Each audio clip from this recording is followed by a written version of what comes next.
శ్రీ మహాగణాధిపతయే నమః. ఐం మహాసరస్వత్యే నమః. శ్రీ లలితాంబికాదేవియే నమః. ఆగస్టు నెల అంతా కూడా రాశి ఫలాల కార్యక్రమములో భాగంగా ఎవరెవరికి ఏ రాసుల వాళ్లకు ఎలా ఉంటుంది అనేటువంటి దాని మీద ఇప్పుడు నేను తెలియజేస్తున్నాను. ఆగస్టు నెలాఖరు వరకు కూడా కుజ గురువులు ఇద్దరూ కూడా వృషభములో ఉంటున్నారు. శని స్వస్థానములు స్వక్షేత్రములో ఉండి కుంభములో ఉండి వక్రదృష్టితో చూస్తూ ఉన్నాడు అనేటువంటిది కూడా గతంలో చాలా వీడియోలు చేసి చెప్పాం.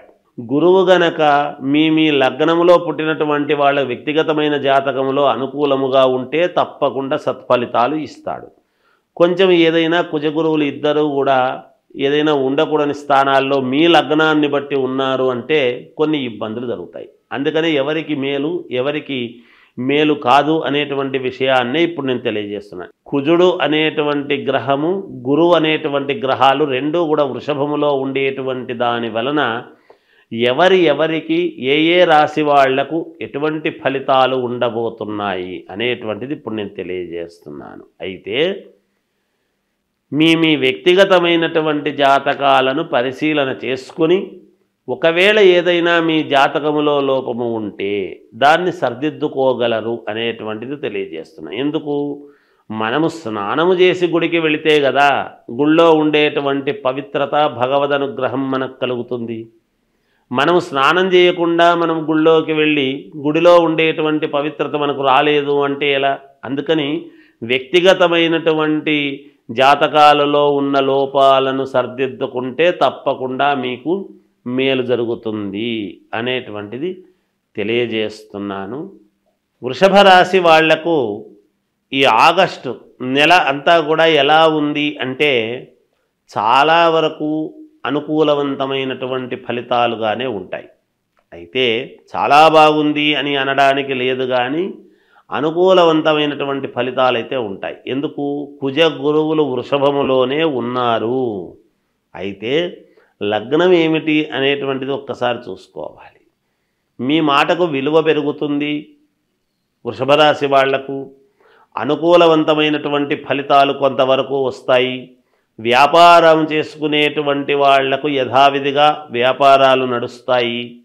కొత్తగా వ్యాపారం చెయ్యాలి అనుకునేటువంటి భావనతో కొన్ని మొదలు పెట్టాలి అని చూస్తారు. కొంతవరకు కొంతమంది సఫలీకృతము కూడా అవుతారుగాక, ఇబ్బంది ఏమీ లేదు.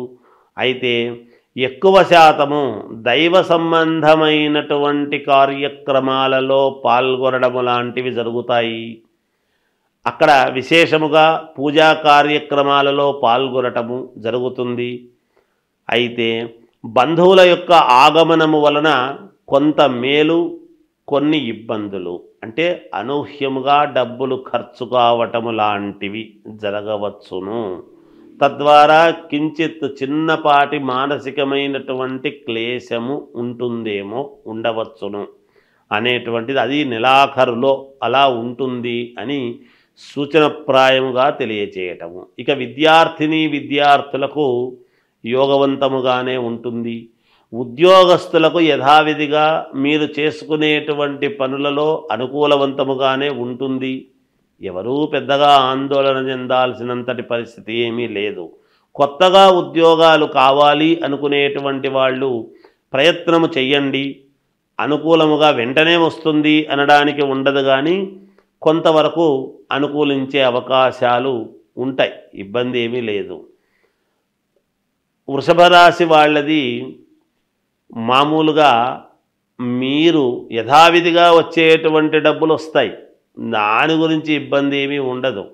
కొత్తగా ఏదైనా మొదలు పెట్టాలి అనుకున్నప్పుడు కొంచెం ఆలోచన చేసి 1-2 సార్లు అనుకూలం చూసుకొని చేస్తే మీకు మేలు జరుగుతుంది అనేటువంటి ఇది తెలియజేస్తున్నాను. ఏది ఏమైనా వ్యక్తిగత జాతకాన్ని పరిశీలన చేసుకోండి మీకు అనుకూలమైనటువంటి వాళ్ళ దగ్గర. వృషభ రాశి వాళ్లకు మీకు మంచి ఫలితాలు రావాలి అని అనుకునేటువంటి వాళ్లకు మీ ఇంటి దేవుడు ఉంటాడు. ముందు ఇంటి దేవుణ్ణి అనేటువంటిది చాలా ప్రాధాన్యత.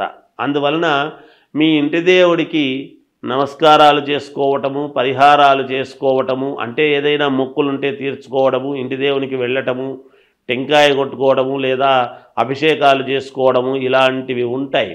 ఇంటి దేవుణ్ణి ఎప్పుడు మర్చిపోరాదు.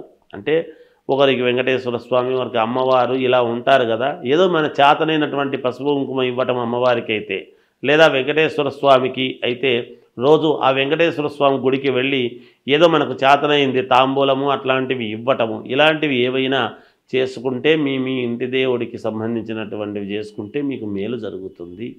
శ్రావణ మాసము వచ్చింది అంటే అందరికీ గుర్తొచ్చేది ఏమిటి అంటే వరలక్ష్మీ వ్రతం. అసలు వరలక్ష్మీ వ్రతం చేసుకుంటే ఏమొస్తుంది, ఎందుకు చేస్తున్నాం మనం అనేటువంటిది ఒక్కసారి మనం ఆలోచన చేసుకోవాలి.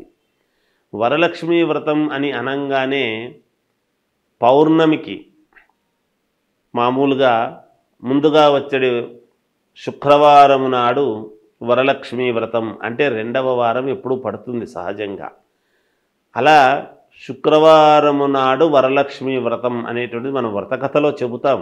చారుమతీదేవి ఎందుకు చేసుకుంది ఏమిటి అనేది. అంతేకాకుండా 16 కుడుములు వాయనము ఇవ్వటము ఇవన్నీ కూడా ఉన్నాయి. అసలు వరలక్ష్మీ వ్రతం అని మనం చేసుకోవటంలోనే వరాలు ఇచ్చేటువంటి లక్ష్మీదేవి.